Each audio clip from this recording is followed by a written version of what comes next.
सिंध जी सरसब्ज़ धरती ते जिते दरिया जी लहरनि सां गॾु तारीख़ वहंदी रही आहे, उते हिकु अज़ीम बादशाहत क़ाइमु हुई। हिन बादशाहत जो हुक्मरान बादशाह फ़ेरोज़ हो। शान शौक़त ताक़त ऐं दौलत में बेमिसाल, संदसि महल संगे मरमर जो ठहियलु हो, जंहिंजा दरवाज़ा सोन सां जुड़ियल ऐं भितियुनि ते अहिड़ा नक्श हुआ जो ॾिसंदड़ हैरान रहिजी वेंदो हो। पर उन सभिनी शाननि जे बावजूदि बादशाह जे दिलि में हिकु ख़ालीपन हो, सकून जो ख़्यालु भरियल न हो। दोस्तो, ही कहाणी आहे हिकु बादशाह ऐं अक़लमंद ग़रीब छोकिरे जी। बादशाह फ़ेरोज़ ॾाढो ताक़तवर हो, पर हू पाण खे दाना सम्झंदो हो। हू वज़ीरनि, आलमनि ऐं फ़लसफ़नि खे गॾु करे सवाल कंदो हो, पर जवाबनि मां खेसि इत्मीनान न मिलंदो हो। हू चवंदो हो, दौलत मूं वटि आहे, लश्कर मूं वटि आहे, पर सच किथे आहे, अक़ल किथे आहे। साॻी बादशाह जी कुंड कच्छ में हिकु नंढड़ो ॻोठु हो, जिते मिटी जा घर, भॻल दरवाज़ा ऐं ख़ाली हथ रहंदड़ माण्हू रहंदा हुआ। उन ॻोठ में हिकु ग़रीब छोकिरो रहंदो हो, जंहिंजो नालो हो अमान। संदसि वालिद नंढी उमिरि में गुज़ारे वियो हो ऐं माउ सलाहियूं सयूं करे पंहिंजे पुट खे पालींदी हुई। अमान जा कपिड़ा पुराणा, पेर उघाड़ा, पर संदसि अखियुनि में अहिड़ी रोशनी हुई जेका घणनि अमीरनि वटि बि न हुई।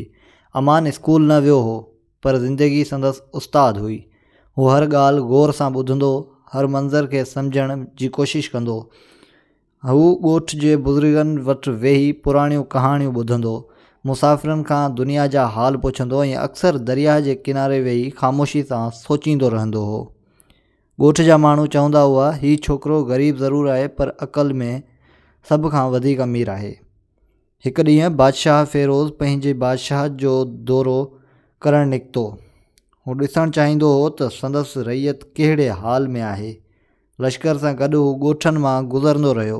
जॾहिं हू अमान जे ॻोठु पहुतो त उते गुरबत साफ़ नज़र अची रही हुई। बादशाह जो चहिरो सख़्तु थी वियो।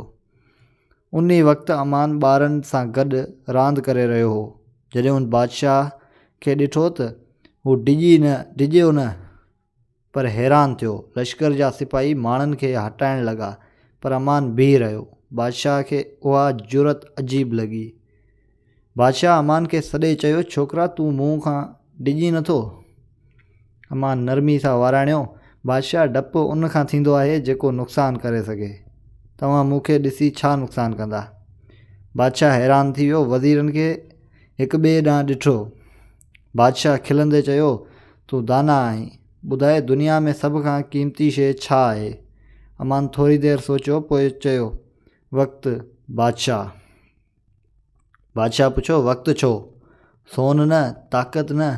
अमान चयो, सोन विञाइजी सघे थो, ताक़त ख़तमु थी सघे थी, पर जेको वक़्तु गुज़री वञे थो उहो कॾहिं बि वापसि नथो अचे। बादशाह खे उहा ॻाल्हि दिलि में लॻी। हुन अमान खे महल अचण जी दावत ॾिनी। ॻोठ जा माण्हू हैरान थी विया। अमान जी माउ डिॼी वई, पर अमान खेसि चयो, अमड़, सच सां वञिबो त डपु न हूंदो आहे। महल में पहुची अमान अहिड़ो सादो रहियो जीअं ॻोठ में हो।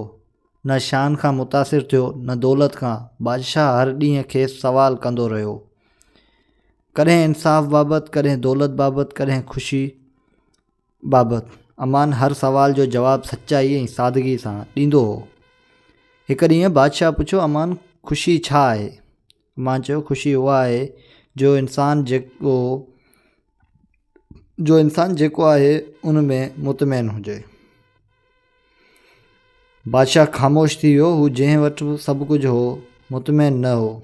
वज़ीरनि खे अमान पसंदि न आयो। खेनि लॻो त हीउ ग़रीब छोकिरो बादशाह ते असरु विझी रहियो आहे।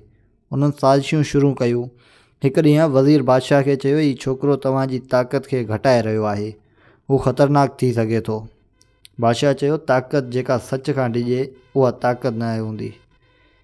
पोइ बि बादशाह अमान जी आज़माइश करण जो फ़ैसिलो कयो। हुन चयो, अमान, सुभाणे तोखां टे सवाल पुछंदुसि। जेकॾहिं तो सही जवाब ॾिना त तूं मुंहिंजो सलाहकार थींदे।